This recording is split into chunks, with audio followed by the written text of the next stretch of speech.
سبيل الدموع سبيل مريح تنهد يا صاحي. Assalamualaikum warahmatullahi wabarakatuh. Baiklah, kali ini saya akan membacakan hadis yang kedua dari hadis Arba'in karangan Imam Nawawi. Hadis ini tentang iman, Islam, dan ihsan. Langsung saja. An Umar radhiyallahu anhu aidan qala bainama nahnu julusun 'inda Rasulillah sallallahu alaihi wasallam ذات يوم اطلع علينا رجل شديد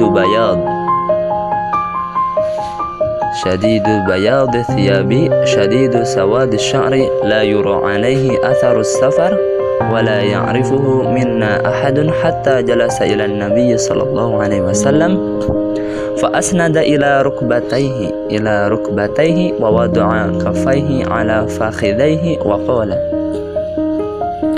يا محمد أخبرني عن الإسلام فقال رسول الله صلى الله عليه وسلم الإسلام أن تشهد أن لا إله إلا الله وأن محمد رسول الله وتقيم الصلاة وتعطي الزكاة وتصوم رمضان وتحج البيت إن استطعت إليه سبيلا قال صدقت فعجبنا له يسأله ويصدقه قال فأخبرني عن الإيمان قال أن تؤمن بالله وملائكته وكتبه ورسله واليوم الآخر وتؤمن بالقدر خيره وشره قال صدقت قال فأخبرني عن الإحسان قال أن تعبد الله كأنك تراه فإن لم تكن تراه فإنه يراك قال فأخبرني عن الساعة قال ما المسؤول عنها بأعلم من السائل قال فأخبرني عن أماراتها قال أن تلد الأمة ربتها وأن ترى الخفاة العراة العالة رعاء الشاء يتطاولون في البنيان ثم انطلق فلبث مليا ثم قال يا عمر أتدري من السائل قلت الله ورسوله أعلم قال فإنه جبريل أتاكم يعلمكم دينكم رواه Muslim. Dari sahabat Umar radhiyallahu anhu juga katanya, pada suatu hari tatkala kami sedang duduk-duduk bersama Rasulullah sallallahu alaihi wasallam, tiba-tiba muncul di hadapan kami seorang laki-laki yang memakai pakaian yang putih bersih dan memiliki rambut yang sangat hitam warnanya. Tak tampak sedikit pun bahwa ia baru melakukan perjalanan jauh, sedangkan kami tak seorang pun mengenalnya. Kemudian orang itu duduk di hadapan Nabi sallallahu alaihi wasallam sambil menyandarkan lututnya pada lutut Nabi dan meletakkan tangannya pada paha Nabi sallallahu alaihi wasallam seraya berkata, "Wahai Muhammad, jelaskan kepadaku tentang Islam." Rasulullah sallallahu alaihi wasallam menjawab, "Islam adalah bahwa engkau bersaksi tidak ada Tuhan selain Allah dan Muhammad itu utusan Allah, dan mendirikan sholat, menunaikan zakat, berpuasa pada bulan Ramadan, dan pergi haji ke Baitullah bila engkau telah mampu melakukannya." Orang itu berkata, "Tuhan benar." Kami heran yang bertanya dan ia pula yang membenarkan. Kemudian orang itu bertanya pula, "Dan beritahukanlah kepadaku tentang iman."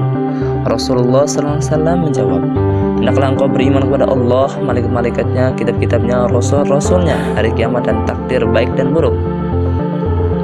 Orang itu berkata, "Tuhan benar." Kemudian ia bertanya lagi, "Jelaskan kepadaku tentang ihsan."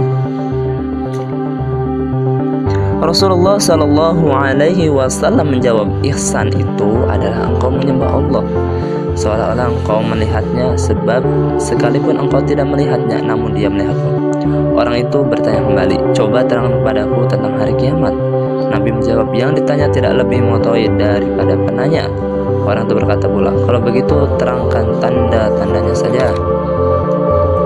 Nabi menjawab, tanda-tanda kiamat itu ialah apabila seorang budak belian hamba saya telah melahirkan tuannya, dan apabila engkau melihat orang yang pada mulanya melarat, memakai baju compang-camping sebagai pengembala kambing, kemudian menjadi kaya raya sehingga mampu berlomba-lomba dalam membangun gedung-gedung.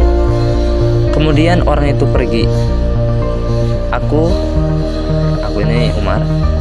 Diam sejenak. Lalu Nabi bertanya, "Hei Umar, tahukah engkau siapa yang bertanya tadi?" Aku menjawab, "Allah dan Rasulnya lebih mengetahui." Nabi SAW menjawab, "Dia adalah Jibril yang datang untuk mengajarkan kepada kalian tentang urusan agama kalian." Masya Allah ya, Jibril menyerupai sebagai manusia.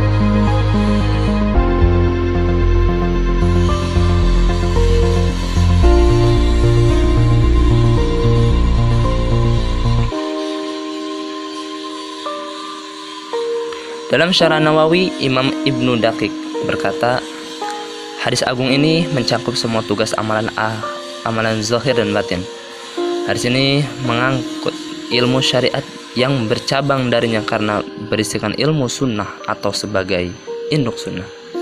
Syekh Ibnu Utsaimin menyebutkan sebanyak 30 faedah yang bisa dipetik dari hadis ini.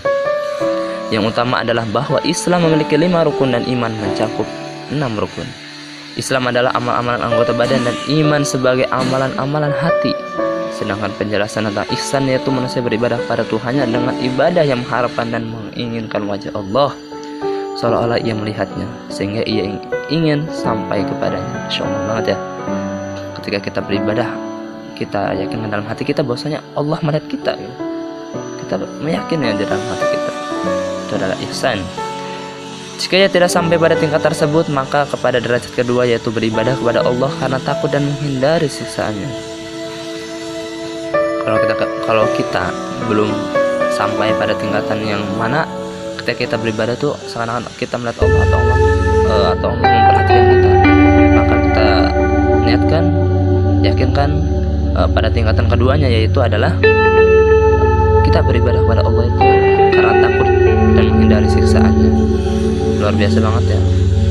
Andaikan orang yang sudah meninggal bisa memberitahukan siksaan yang sangat pedih yang dialaminya, luar biasa. Pasti orang yang masih hidup itu akan berupaya semaksimal mungkin untuk beribadah kepada Allah agar terhindar dari siksaan. Mengenai hari kiamat merupakan ilmu yang tersembunyi sehingga barang siapa yang mengklaim mengetahuinya maka ia berdusta. Ini khusus ya, maksudnya ini rahasia Allah dan kita tidak ada yang tahu. Namun Nabi telah mengabarkan ciri-cirinya. Hari kiamat hanya memiliki tanda-tanda. Pertama yang sudah berlalu, kedua muncul dalam bentuk baru, dan ketiga tidak datang persis menjelang hari kiamat. Yang ketiga adalah tanda-tanda terbesar seperti turunnya Isa putra Maryam, Dajjal, Ya'juj dan Ma'juj, dan terbitnya matahari di tempat terbenamnya. Sekilas penjelasan tentang hadis kedua yang semoga antum semua bisa pahami ya, apa itu iman, Islam, dan juga ihsan. Baiklah, terima kasih. Mungkin hanya itu yang bisa saya sampaikan. Wabillahi taufiq wal hidayah. Assalamualaikum warahmatullahi wabarakatuh.